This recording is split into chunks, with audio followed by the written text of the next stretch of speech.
Napakabuti po kasi ng Panginoon. Walang katulad. Sige. I-release mo. Overcome the devil by your testimony. Yan. Hallelujah. Praise. Purihin ng Diyos. Kasi ano yan, more than 3 years na po kasi na I was diagnosed with breast cancer. So, hindi talaga ako nagpa-chemo hanggang ngayon. Pero, andyan ang labanan. Pero ang Diyos talagang nagsusustain talaga. Amen. May mga time talaga na matindi ang pagsubok, matindi ang atake. Pero, ang Panginoon talagang hindi nagpapabaya. Kasi may mga gabi na, siyempre nandiyan dyan ang pain. Hindi ko alam kung paano ako matulog. Kaya doon ako natutuwa kasi Adlib. may mga time na hindi ako makatulog dahil nga hindi ko malaman ako anong posisyon ko. Pag sa kaliwa, masakit. Sa kanan, masakit. Pag naka-flat, on my back naman ako. Lalo naman yung pain patusok. Sabi ko, Panginoon, talaga, ano ba gagawin ko? So, kumbaga, na-consume ko na yung time ko sa prayer, so dapat matutulog na ako. Pero nandoon yung hindi pagkatulog nga dahil nga matindi ang atake ng pain. Pero pag naantok na talaga ako, sinasabi ko sa Panginoon, Lord, naantok na talaga ako, matutulog na talaga ako, basta bahala ka na. Nakakatulog nga talaga ako. So pag nakatulog ako, dire-diretso talaga ang tulog ko. Pag gising ko sa umaga, Lord, maraming salamat sa napakasarap na tulog. Tapos sabi ko, Lord, salamat na maraming sa napakamapayapang buong magdamag. Kasi yung room ko kasi kumbaga tapat ng daanan ng mga jeep. Kahit na maingay, halos wala akong naririnig na ingay. So parang grabe ang nandoon yung kapayapaan, ang himbing ng tulog ko na parang wala akong namalayan na sakit bago ako natulog kung gaano katindi yung sakit. Parang wala na ako naalaala. Kaya talagang ako'y tuwang-tuwa sa Panginoon. Kaya minsan, pag nagpunta nga ako doon sa clinic nung doktor na pinupuntahan ko, sabi niya, nakakatuwa ka naman, sabi niya. Kasi sa lahat na pasyente ko nagpupunta dito na may mga ganong kaso, ikaw lang nakikita ko nakangiti, sabi niya ganon. Kasi karamihan, sobrang gloomy yung mga mukha nila na halos parang mga lupay-pay, parang walang kabuhay-buhay. Tapos sabi niya, ikaw naman, panay ang ngiti mo. Sabi ko, doktora, alam mo, grasya at pabor ng Diyos yan.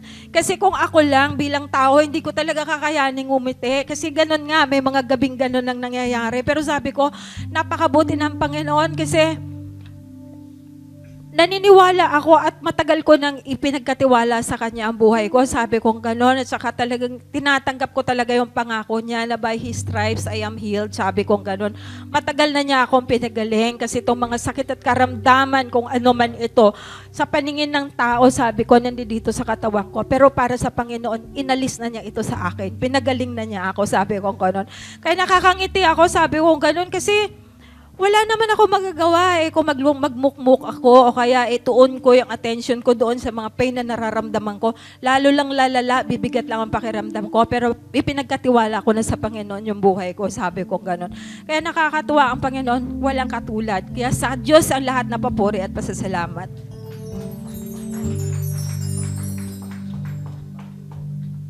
Ayun pa pala. May mga time pa yun na pagka,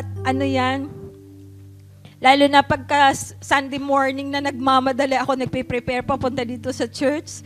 Pag naliligo ako, pag tinatanggalan ko siya ng takip, talagang as in, nagpa-fountain siya. As in talagang, yung sirit ng dugo, ano talaga, napakatayog niyang ganon.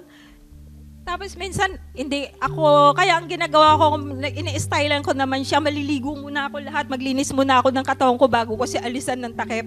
Para kung siya man umano, sa kanya lang, siya na lang yung lilinisin ko para hindi na ako mag-spend ng maraming time. Kasi baka naman, kasi, kumbaga profuse yung bleeding niya, as in may pressure.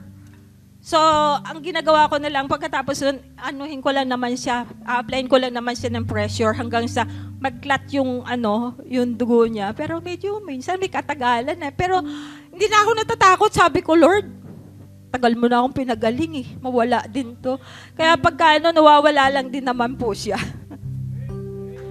Nakakatuwa pa siya kasi Hallelujah. pagkatapos ko pala siyang yung pagka nawala yung pagdudugo niya, tinitingnan ko siya sa salamin, nasan ba yung butas? Ba't wala naman? Parang nagko-close naman yung butas niya, parang wala naman siyang butas, pero pag dumugo talaga, ang tayog. Praise God. Nahanap ko, nawawala naman yung butas. Sa pangalan ni Jesus, ginagapos ko at sinasaway ang lalang at gawa ng dyablo sa katawang ito at inuutusan na ito ay lumisan sa makapangyarihang pangalan ni Jesucristo at magtapos ang kaniyang dinaraan ng mga tiisin sa makapangyarihang pangalan ni Jesus at ang lahat ng mga manggagaway at mangkukulam na sanhi ng mga kapaitan at kirot na ito, sinasaway at sinasansala ko sa makapangyarihang pangalan ni Jesus at sa mga latay ni Jesucristo at sa makapangyarihang dugo at muling pagkabuhay ng Panginoon, ang kagalingan at buhay na walang hanggan ay maiyo sa makapangyarihang pangalan ni Jesucristo. So, sa ibabaw po ng lupa, walang insurance. Pero sa Diyos po may assurance. Amen? No insurance but there is an assurance. Amen? Kaya nga po, makikita po natin ang kagandahan ng ating Diyos. Tayo po ay makipag-usap sa Diyos for several minutes. Sige po, kausapin mo ang Diyos. Sabihin mo, salamat at ako'y buhay. Salamat ako'y malusog. Salamat sa kagandahan ng buhay. Salamat at ako'y ulo at hindi buntot. Salamat at ako'y higit pa sa mananagumpay. Salamat at magagawa ko ang lahat sa kapangyarihan ni Jesucristong nasa akin. Salamat at lagi akong may kagalakan at ito ay ang galak ng Panginoon. Salamat at laging ang mukha ng Diyos ay nakabaling sa akin at maaliwalas. Salamat sapagkat ang awat kahabagan niya ay tuloy-tuloy. Salamat at inaangat ako ng Diyos sa bawat araw. At salamat, kinawiwilihan ako at kinagigiliwan na samahan ako ng Diyos sa lahat ng sandali. Salamat dahil talagang napakabutit, napakadakila ng Diyos at tuloy-tuloy. Lahat at kabuuan ng aking probisyon at tustos ay nagbubuhat lamang sa Kanya. Kaya ako habang buhay ay magpupuri at pagpapalain ko ang banal na pangalan ng Diyos. Pasasalamatan kong lagi sapagkat ako'y may hininga dahil sa Kanya at ako ay may buhay dahil sa Kanya at ako ay laging pinatitibay at pinatatatag sapagkat ang Kanyang Espiritu ay nasa akin at ang Kanyang Espiritu ang namamahala at pumapatnubay sa akin, kaya tiyak na wala akong talo at tiyak na hindi makapagtatagumpay sa akin laban ang mga dyablo at mga demonyo sapagkat ang banal na Espiritu ay nasa unahan ko at ako ay napapaligiran ng mga anghel sa bawat sandali ng aking buhay. Salamat at tuloy-tuloy na ako ay magpupuri, magdidiwang at sobrang kagalak at katuwaan ang iaalay ko sa Diyos sapagkat ako'y binubuhay niya, ako'y pinagtatagumpay niya, ako'y pinagpapala niya, ako ay Kanyang pinauunlad, ako ay Kanyang pinayayaman, ako ay Kanyang inaangat, ako ay Kanyang itinataas, alang-alang sa dakila niyang pangalan. Amen? Sa makapangyarihang pangalan ni Jesus. Kaya nga po, unawain mong mabuti, ang sikreto lang ng mahabang buhay, lagi mong papurihan ng Diyos. Amen? At ako po'y naniniwala na ikaw ay iaangat ng Diyos at mailalagay ka niya kung saan niya inihanda na ikaw ay dalhin. At napakaganda po ng lugar na pagdadalhan sa iyo. At ikay makikita ang kaihigdan at kaibahan. There will be a major difference. Pag inihalo ka ng Diyos kahit saang uri ng tao, you are different. Amen? Makikita yun. Amen? Tingnan mo ang iyong katabi. Sabihin mo, ikaw ay pambihira at hindi ka pangkaraniwan. Paniwalaan mo yan. Amen? Sapagkat hindi sa pinag-aralan ng pagunlad. Ang pagunlad ay nasa pakikipag-ibigan sa Diyos. Amen? Amen. Pero patuloy tayong mag-aral. Amen? Dahil sa bawat araw, ang maraming hiwaga sa ating paligid na hindi natin maunawa sa pamamagitan ng ating intellect. Ito'y maunawa lamang sa pamamagitan ng banal na Espiritu. Kaya, laging alalahanin mo, hallelujah, laging alalahanin mo, without Jesus,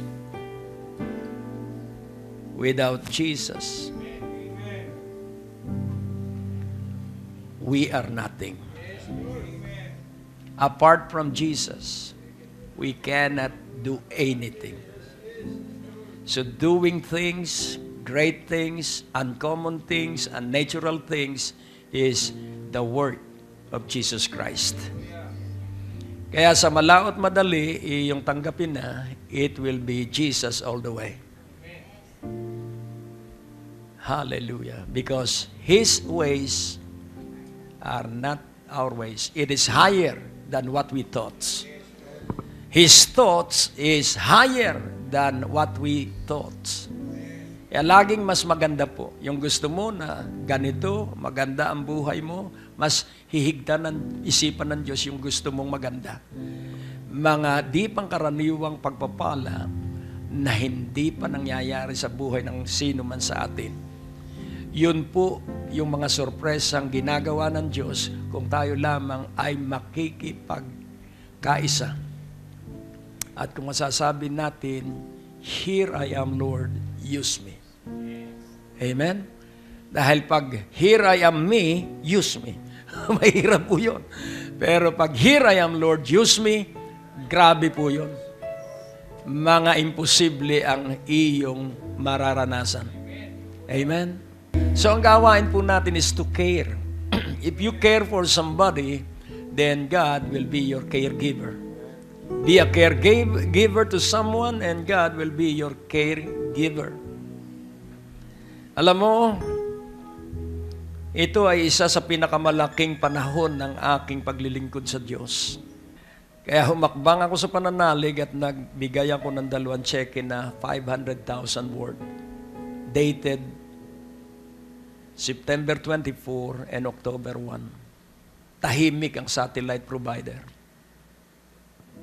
Laging tandaan mo na kapag humakbang ka sa imposible, ang Diyos ng mga imposible ang kikilos at gagawa. Because faith is taking risk. Wala pong pananalig na walang panganib. Lagi po yang tungkol sa kamatayan at buhay. Ang isa pong pagong ay hindi lalakad kapag hindi niya mailalabas ang kanyang ulo. Hello? Kaya, this is the finest hour of my life and ministry. Ipaglaban yung pangitain ng Diyos. If you say to this mountain, "Go to the yonder place," and you believe in your heart and speak and command the mountain to go, it will go. Nais ko pong ipaunawa sa bawat isa, pag ikay malapit na sa iyong pagpapala, palaki ng palaki ang pagsubok. Hello? When you are near to the completion of your blessing, mas malaki po ang pagsubok. Pero laging tandaan mo, ang galit lang na ikay magtagumpay ay ang dyablo. Kaya sirain mo yon sa pamamagitan ng, "It's not by might, it's not by power,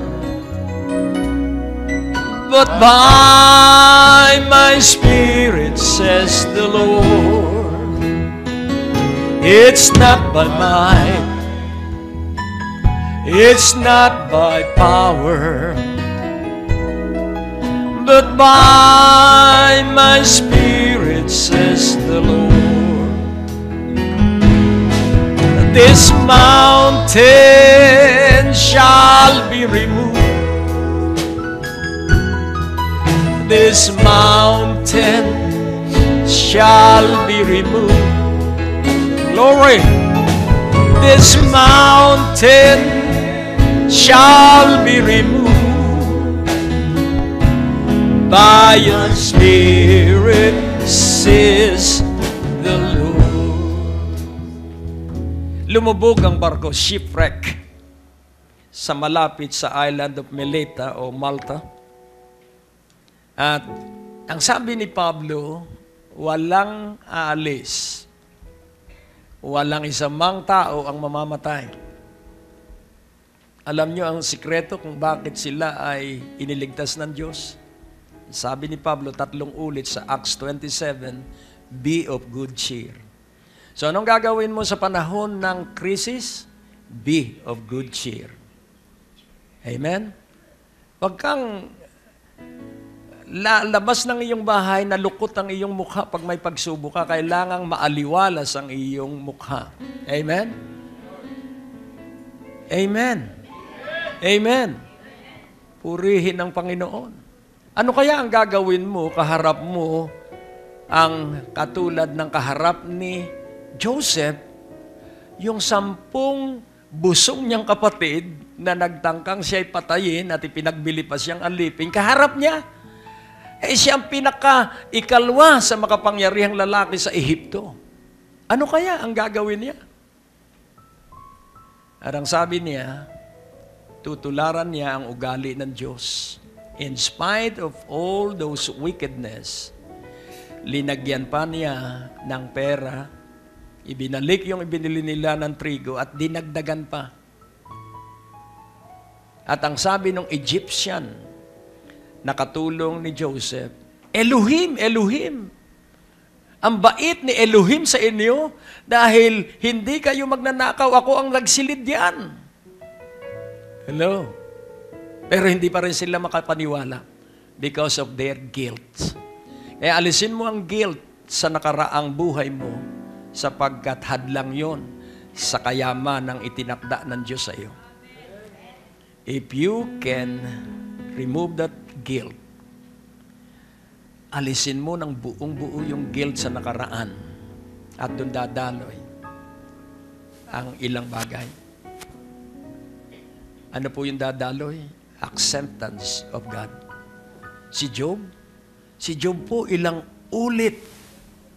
Akala niyo magaling na tao si Job? Hindi po.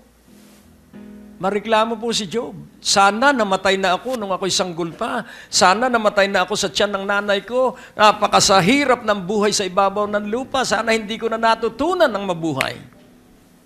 But because of the grace of God, because of the plan of God, that grace mightily protected Job. Hello? The grace of God protected Job. And in Job 42, ano ang sabi ron? And he was accepted by God. He was increased. He was blessed. And he was favored. Why? Dahil doon sa bandang huli, tinanggap po niya na ang Diyos ang maluwalhati. Amen? Sabihin mo ngayon, Diyos ko, ikaw ang maluwalhati. Ano man ang nangyayari, ikaw ang maluwalhati. Tinanong ang isang napakahusay na psychologist. At ang sabi niya, kung ang bawat tao lamang ay mabubuhay na katulad ng isang artista, hindi siya madadaig ng mga pagsubok sa buhay. Ang artista po, kahit siya maraming problema, pag sinabing action, limot na yung problema. Kaya nais kong ipaunawa sa inyo, habang kayo ay uupo sa hapong ito, kalimutan mo na yung huling eksena nung nagdaang 1 linggo. Ano ba ang eksena sa inyong bahay? Nagtampuhan kayo? Nagkagalit kayo? Kalimutan mo, yun ay isang yugto lamang ng iyong pinikula. Amen? It is only one part of the story. Nakukuha niyo po? So you will be the writer of your own history and story. Ikaw po ang guguhit ng iyong kasaysayan. Gandahan mo na. At ito'y magiging maganda kung magtitiwala kang lubusan sa banal na Espiritu. Amen? Sabihin mo, heto ako, Panginoon. Gawin mo ang lahat ng ibig mo. Sige po, wala rin naman tayong magagawa. Kahit hindi ka magsalitang ganyan, ang Diyos pa rin ang masusunod. Kaya magsalita ka na. Heto ako, Panginoon. Gawin mo ang lahat ng gusto mo. Amen? Amen. at siya po ang masusunod. Naniniwala ka bang ang Diyos ang nasusunod? Amen. Purihin ang Panginoon. Ipalakpak ang mga kamay.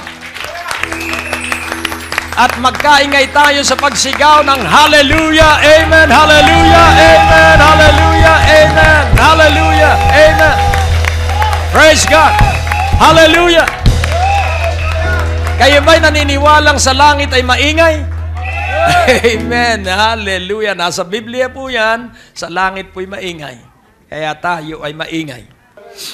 Sabihin mo gaano kalaki ang iyong problemang dalahin ngayon. Tanong mo sa iyong katabi.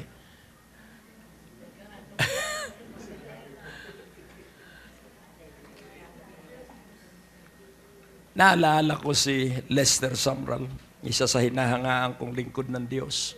Hindi pa po ito mensahe. At matapos siyang makapangaral, dahil nga ang kanyang pangangaral, if the Holy Spirit is in you, you are rich. May isa siyang sermon, I am rich because the Holy Spirit is with me. So siya po'y nangaral. At nung ilang gabi na, at siya'y nasa hotel na, kailangan siya'y lumipat sa iba namang bayan. Ito po ay nangyari sa Australia. At pumunta yung elder ng simbahan na pinagdausan niya ng revival at ang sabi niya, Dr. Sumrall, I'm so proud of you because you are very rich. That is why we are ashamed to give you love offering. So, pansinin po natin, dahil ang kanyang dinikdik sa pagtuturo ay dahil sa ang banal na espiritu ay nasa kanya, kaya siya mayaman. At napaiyak, nung umalis yung elder ng simbahan, napaiyak si Dr. Sumrall at ang sabi niya, Lord, if he only knew that I have only a dime in my pocket and I don't know where shall I get my next fare to the next town? Lord, sinabi ko lamang ang katotohanan, bahala ka na po. So the key issue sa problema sa bawat suliranin ay ang ipagpaubaya mo sa Diyos ang lahat. Pagka-pray niya ng ganon, bumalik at binigyan siya ng $150. Nung panahong yun, 1960s, malaki na po yung $150. At one time naman, sabi ng Diyos, pumunta ka sa China. At siya'y nangaral ng nangaral. Ang sabi nung isang elder uli ng Assemblies of God sa Amerika, sigurado mo bang inutusan ka ng Diyos na pumunta sa China? At ang sabi niya, sigurado ako, nagpapakamatay ka, Pastor Sumrall. Walang mabubuhay doon.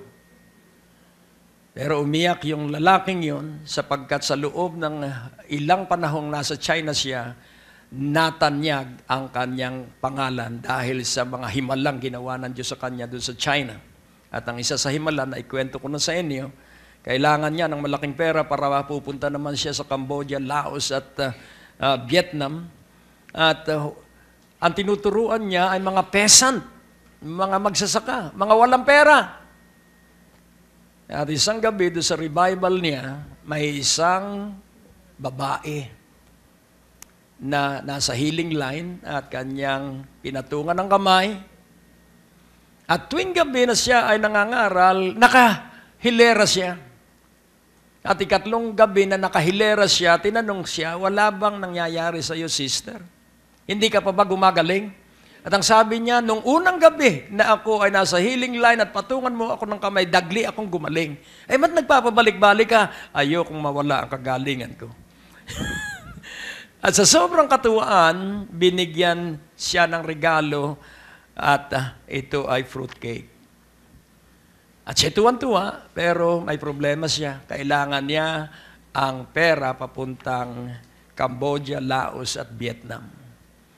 At gayon po man, siya nagpasalamat sa Diyos dahil may fruitcake. At nung maubos niya ang fruitcake, sa ilalim noon ay 30 dadaaning dolyar. Dahil ito palang babae, asawa ng general ng army ng China. Kaya nais ko pong ipaunawa, lagi pong may himala ang Diyos. Sabihin mo sa iyong katabi, laging may himala ang Diyos.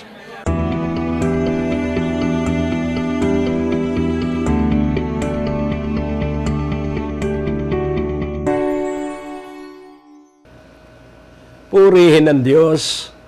Nakagagalak po at nakatutuwa na maglingkod sa Panginoon. Dahil sa paglilingkod, nandun po ang kaligayahan.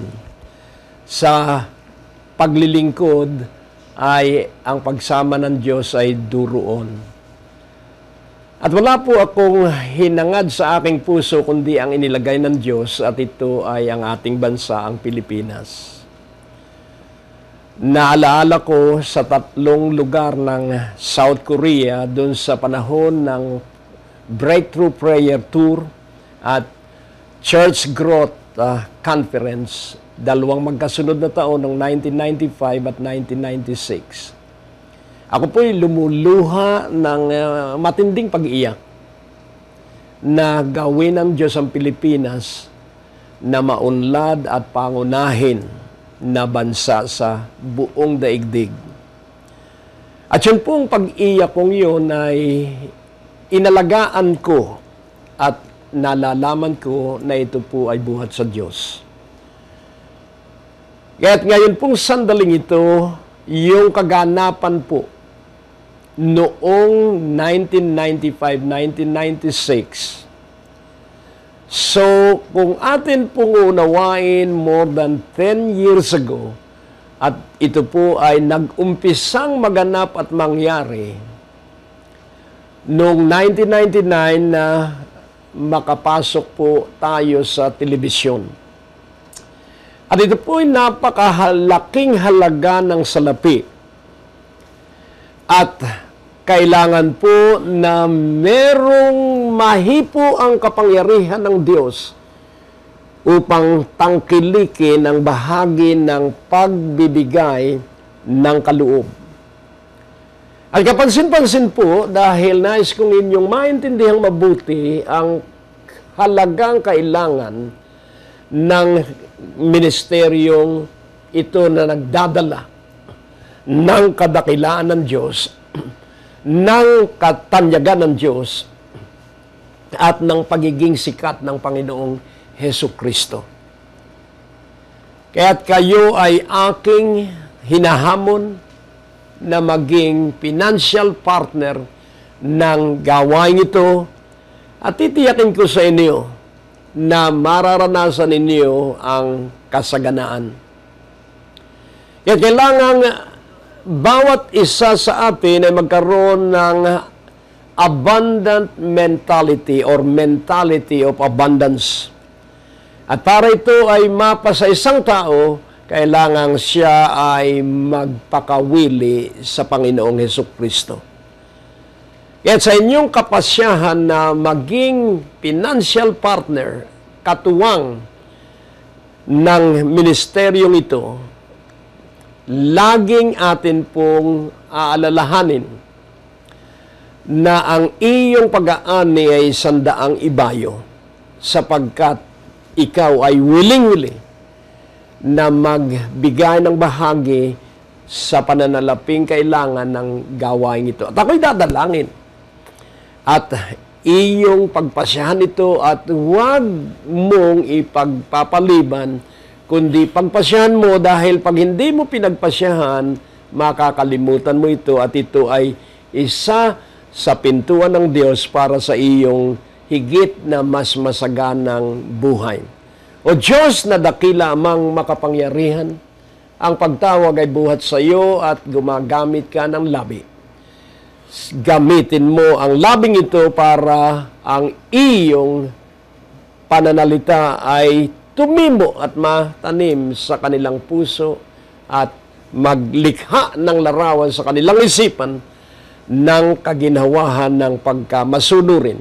Kaya't bigyan mo sila ng bukod tanging pagpapasya na sila ay makakaisa ko at sila ay magkakaloob dahil sa kahalagahan ng iyong salita. Pagpalain mo sila at hayaan mong masaganang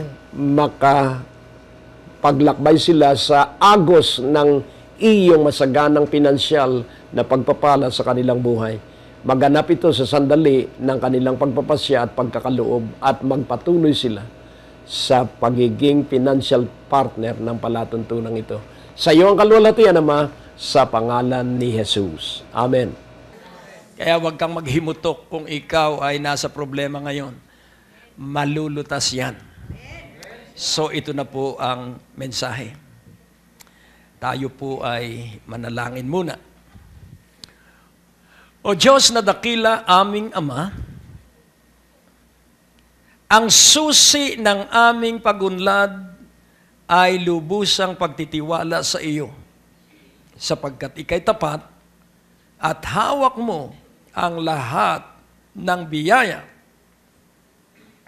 At bawat pagpapala ay magbubuhat sa iyo, kaya ihahanda namin ang aming sarili para kami ay tatanggap ng malaking itinakda mo ngayong gabi na pagpapala, upang iukol namin ito sa pagluwalhati at pagpaparangal sa iyong banal at dakilang pangalan, sa makapangyarihang pangalan ni Jesucristong aming Panginoon. Sa Psalms 89, mula sa verse 20 to 37, medyo mahaba-haba po ang ating babasahin dahil may ipakikita po ako sa inyong sikreto ng matagumpay na buhay. I have found David, my servant, with my holy oil have I anointed him. So, 20 to 37. With whom my hand shall be established, mine arm also shall strengthen him. The enemy shall not exact upon him, nor the son of wickedness afflict him. And I will beat down his foes before his face and flag them that hate him. But my faithfulness and my mercy shall be with him, and in my name shall his horn be exalted. Yun pong horn ay power. Hindi po sungay lang yun. Yun po ay power. But I will set his hand also in the sea, and his right hand in the rivers. He shall cry unto me, Thou art my Father, my God, and the rock of my salvation. Also I will make him my firstborn, higher than the kings of the earth. My mercy will I keep for him forevermore, and my covenant shall stand fast with him. His seed also will I make to endure forever, and his throne as the days of heaven. If his children forsake my law and walk not in my judgments, if they break my statutes and keep not my commandments, then will I visit their transgression with the rod, and their iniquity with stripes. Nevertheless, my loving kindness will I not utterly take from him, nor suffer my faithfulness to fail. My covenant will I not break, nor alter the thing that is gone out of my lips. Once have I sworn by my holiness that I will not lie unto David. His seed shall endure forever, and his throne as the sun before me. In life, there are two issues, the key issues and the side issues. Kaya po marami ang napapagod because they focus on the side issues of the problem. The key issue here, because keys are used to lock and to unlock. At kung titingnan po natin, ang sabi po sa Matthew 16 verse 18, ano po ang sabi kay Pedro? And I say also unto thee that thou art Peter, and upon this rock I will build my church, and the gates of hell shall not prevail against it. Verse 19.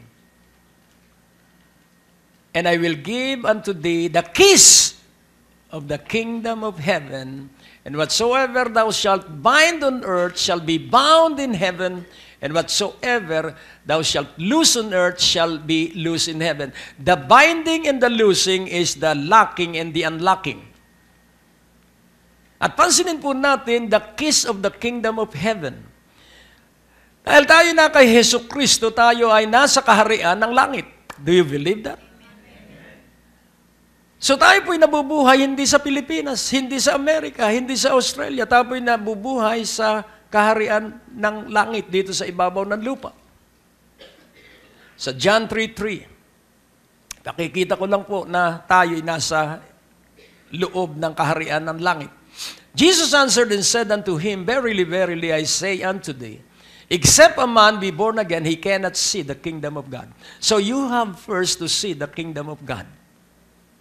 And then in verse 5, Jesus answered, Verily, verily, I say unto thee, except a man be born of water and of the Spirit, he cannot enter into the kingdom of God. You were born again. Are you? Ikaw ba ipinanganak ng muli? So ikaw ba ay ipinanganak sa tubig at sa Espiritu? Amen. Kahit hindi mo naiintindihan, sabihin mo, Amen. Nakukuha niyo po. Sapagkat ang water and Spirit is the Word and the Holy Spirit. Another explanation is water baptism. And water baptism is the forgiveness of sin. Were you forgiven and do you believe it? Amen. Amen. You were forgiven. So ngayon, nakapasok ka na sa kaharian ng Diyos.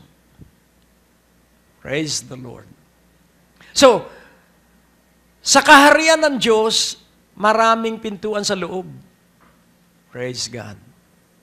So, ang pangako ng Panginoon, ibalik natin sa Matthew 16:19. At ano ang kanyang pangako? I will give unto thee the keys of the kingdom of heaven. Amen. Kingdom of heaven.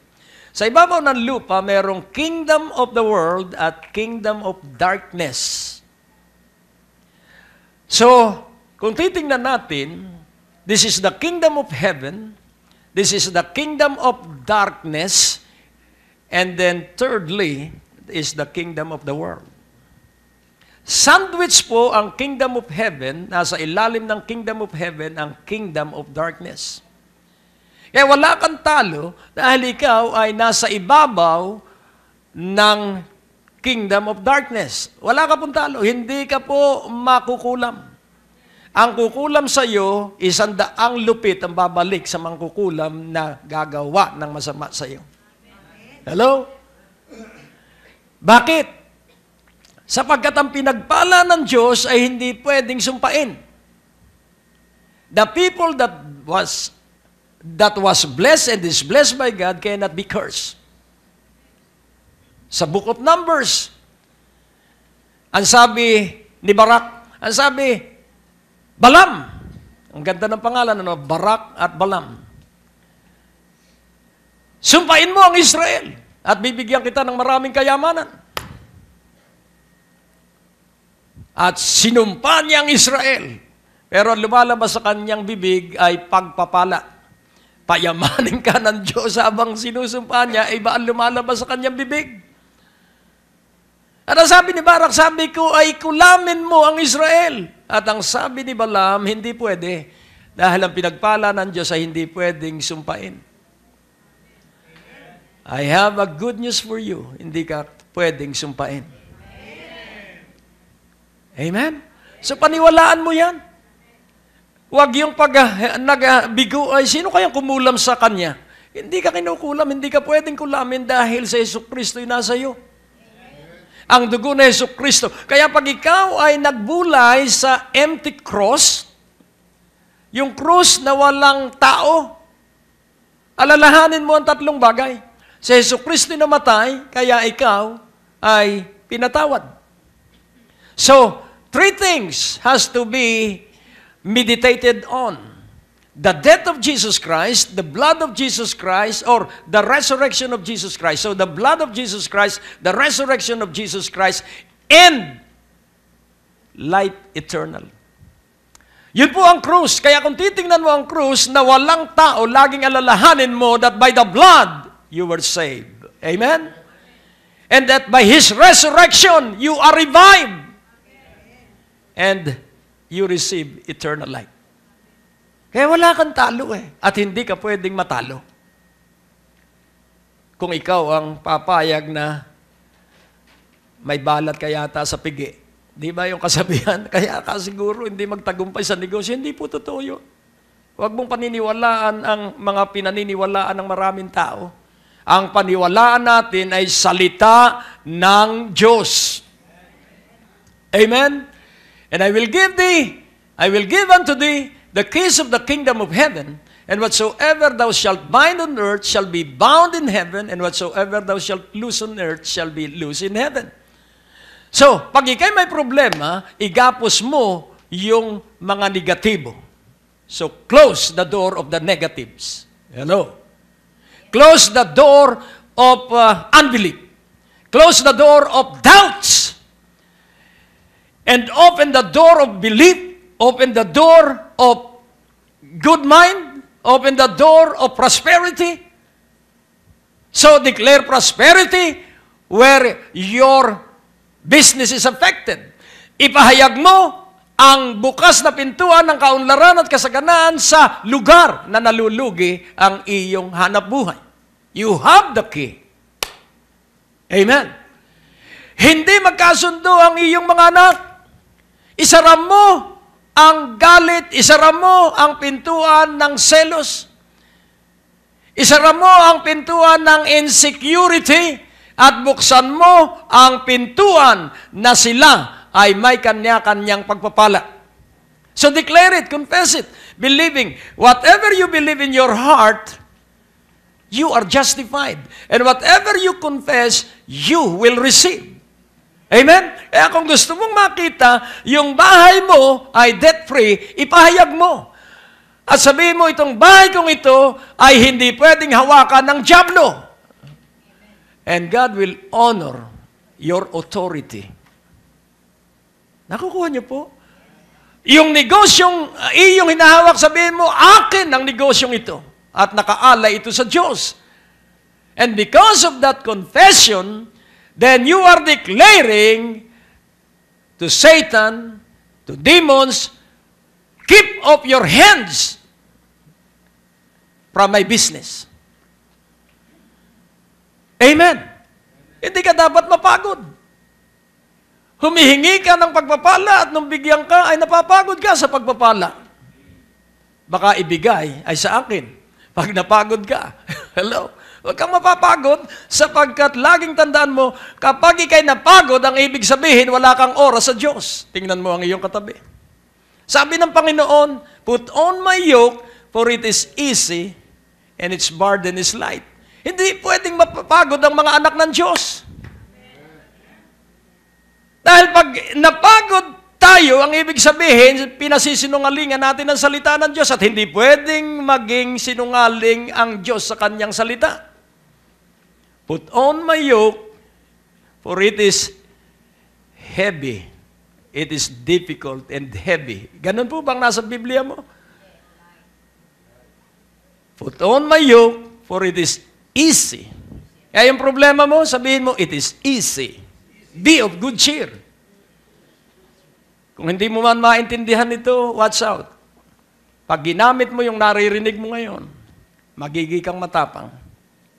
Because it is only boldness and fearlessness that will bring you to the height of your success. Ulitin kong muli, boldness and fearlessness. Sapagkat ang sinasamahan ng Diyos ay ang matatapang. Sabihin mo sa iyong katabi, nasa iyo'y katapangan. Sa 2 Timothy 1:7, hindi ka duwag, hindi ka duwag. Ika'y anak ng Diyos. Ano ang sabi rito? For God hath not given us the spirit of fear, but of power. So anong nasa iyo? Power. And of love. So spirit of power, spirit of love, and a spirit of a sound mind. So kung unawain natin, because the spirit of power is in you, you have all the abilities. Hindi mo yan matutuklasan hanggat walang kaharap yung abilidad mo na lulutasin, nakaangkop dun sa iyong abilidad. Magugulat ka na lamang isang araw doon sa mga kakaharapin mo na hindi mo naman pinag-aralan sa paaralan. Pero kayang-kaya mong lutasin. Why? Because of the spirit of power. Hello?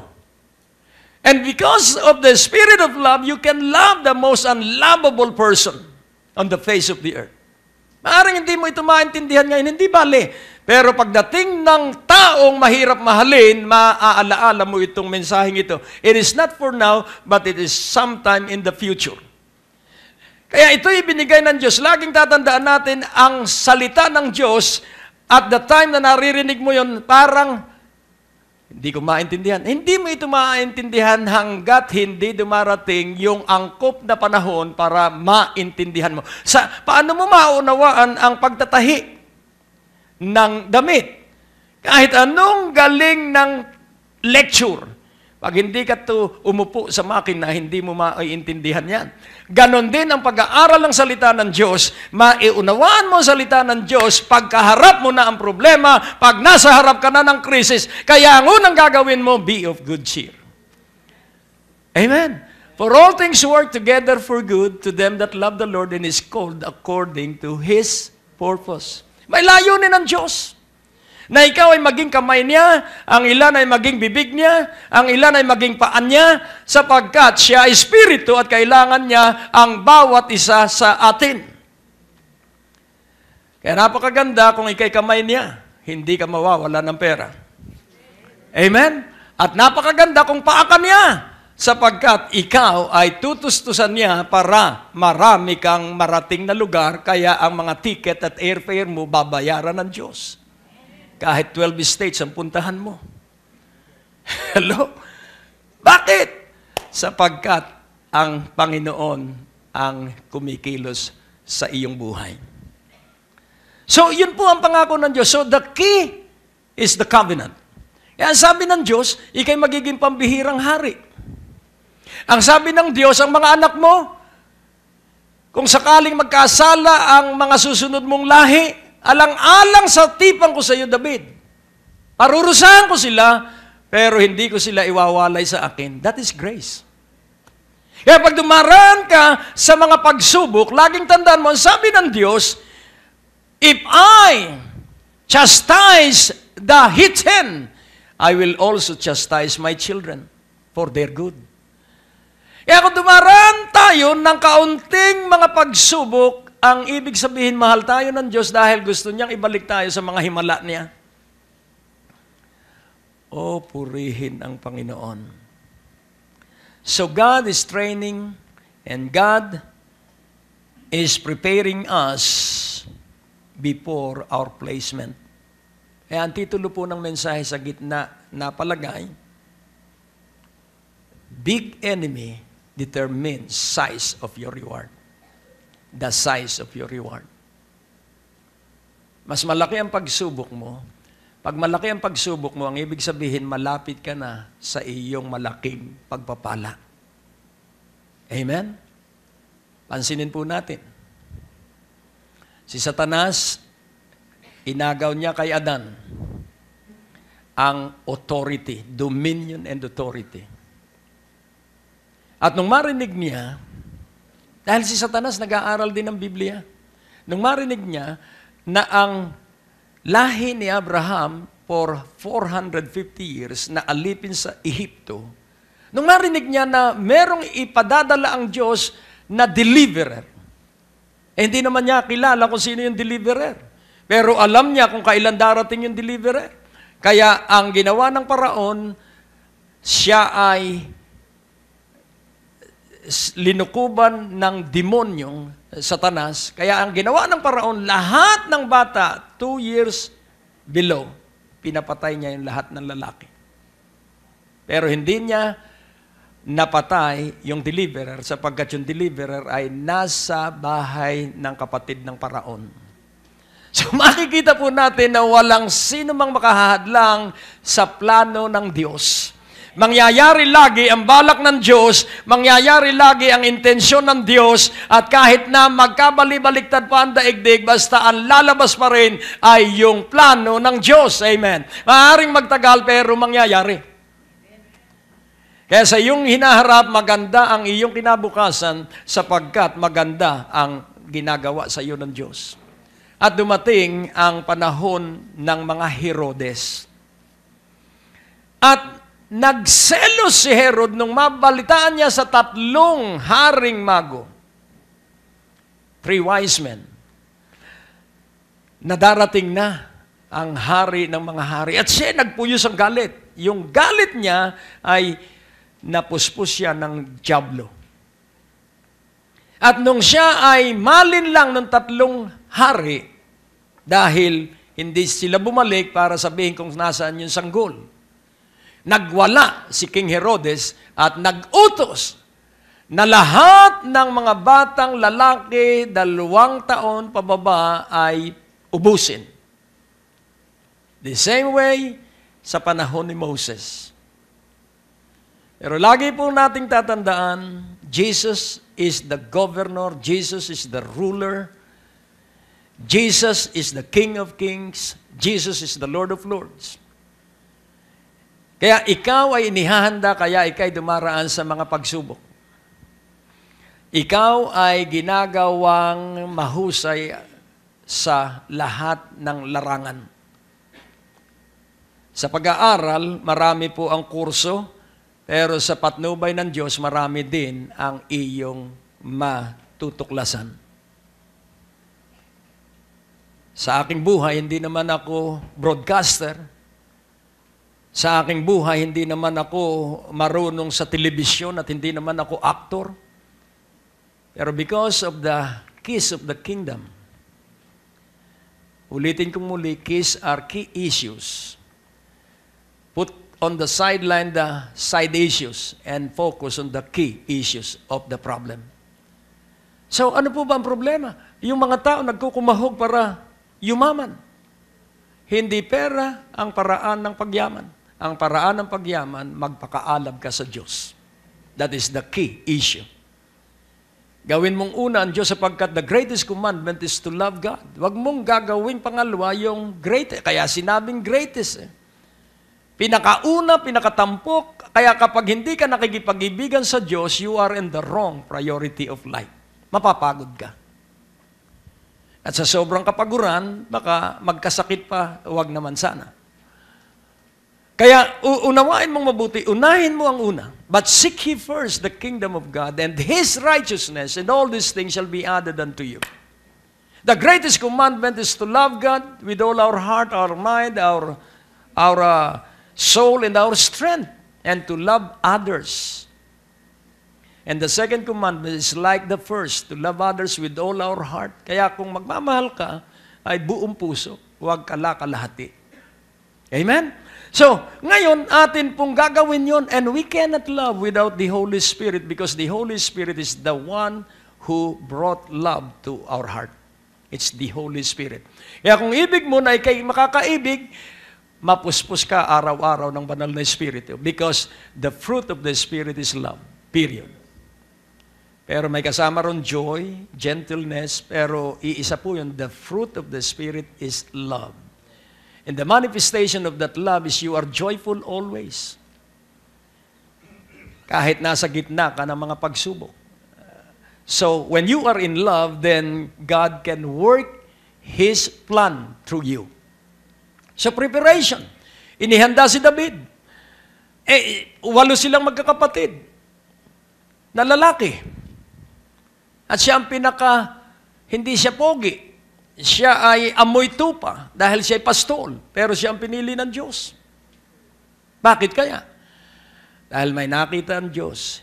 Laging tandaan natin, ang sabi ng Diyos kay Samuel, huwag kang titingin sa panlabas dahil hindi ako ganyan humatol. Tinitingnan ko'y puso. So si David ay may pusong katulad na sa Diyos, kaya siya ang hinirang. Nung alisin ng Diyos ang banal na Espiritu kay Saul, inilipat agad kay David. At si David kaya natanyag dahil marami siyang napagtagumpayan. So when the Holy Spirit is in you, makakaharap mo'y malalaking krisis, pero para mapabantog ang pangalan ng Diyos through you. Hello? Kaya, do not ignore the crisis in your life. And crisis most of the time the root cause is mismanagement. If you mismanage your time to sleep, if you mismanage the food that you are going to eat, talagang magkakaroon ka ng problema. We have to manage our time. Amen? Kailangang lahat ng relasyon may oras tayo. Relasyon sa asawa, relasyon sa mga anak, relasyon sa mga kamag-anak, kahit once a year, makipag-reunion ka sa iyong mga kamag-anak. Amen? At kailangang idinadalangin mo sila. At nang sa gayon sila na may maging maunlad din. Kaya nga po ating unawain, tayo naririto dahil higit pa tayo sa mananagumpay. Tayo nasa ibabaw ng lupa dahil tayo'y ulo at hindi buntot. Pero marami ang buntot. Dahil hindi nila ginagawa ang una. Mapapagod ang isang tao na hindi kinakasihan ng Diyos. Pero pag kinakasihan ng Diyos ang isang tao, yung pinaghihirapan ng tao for 20 years, isang kisap mata ay makakamtan ng taong una sa kanyang buhay, ang Diyos. Nakukuha niyo po? Kaya, pag marami kang oras sa umaga, because in the morning, God will show to us, to the people who pray first, He will show to them His loving kindness. And when you pray before retiring at night, then God will show His faithfulness. Ang gusto ng Diyos ay pag-uusap. Di ba anak? Di ba anak? Di ba? Nakakausap mo po ba ang Diyos? Dapat. At siya magsasalita sa pamamagitan ng kanyang salita. Lahat ng katapat ng problema is a revelation. And out of that revelation come wisdom. And from wisdom, you will interpret it by understanding and knowledge to put it into light. Magkakasunod po yan. Revelation, wisdom, then understanding and knowledge. Kaya ikaw po ay magiging matagumpay sapagkat ipakikita ng Diyos yung nangyayari sa iyo at kung saan Kanya dadalhin. Gusto mo po ba yun? Kaya nga po, salamat at walang may gusto. So, kapag ikaw ay sinanay na ng Diyos, dadalhin ka niya sa lugar na paglalagyan sa iyo. With the anointing. Amen? So, after training, He will place you to the placement where He planned, and He will put on you the anointing, the power of God, the wisdom of God, everything that you need to be successful. God will provide for all your need. So close your eyes and let us pray. Father God, we thank you so much that though at this moment it seems sa pagkakataong ito ay parang hindi mahagip ng bawat isa sa amin, pero may nangyayari po sa kanila ngayon. Gawin mo po na lantad sa kanila yung lahat ng kanilang narinig at simpleng maunawaan nila ito ng maliwanag at hayaan mo po na ang kalooban mo ay maging nilang kalooban at gawin ito kapag daka at sila ay lalakad sa pinagpalang landas. Maluwalhati ang banal at dakila mong pangalan sa makapangyarihang pangalan ni Jesus. At ang bawat isa ay nagsabi ng Amen. So tayo ay magpahayag. Jesus, Ikaw si Jesucristo ng aking buhay. Ikaw ang aking Panginoon. Ikaw ang aking tagapagligtas. Ikaw ang protector ko. Ikaw ang dakila kong manggagamot. Ikaw ang karunungan ko. Ikaw ang katwiran ko, ikaw ang kabanalan ko, ikaw ang lahat-lahat sa akin. Magpakailanman. Amen! Ang natapos na palatuntunan ay nagpapatuloy dahil sa inyong pagmamahal, kaloob at donasyon sa Greg Durante Ministries. Para po sa pagpapatuloy ng programang ito, kailangan po namin ang inyong panalangin at pinansyal na suporta. Sa bawat kaloob ng inyong ipapadala, anuman ang halaga, bibigyan po namin kayo ng anointing oil bilang pasasalamat sa inyong pagtulong at pagsuporta sa Greg Durante Ministries.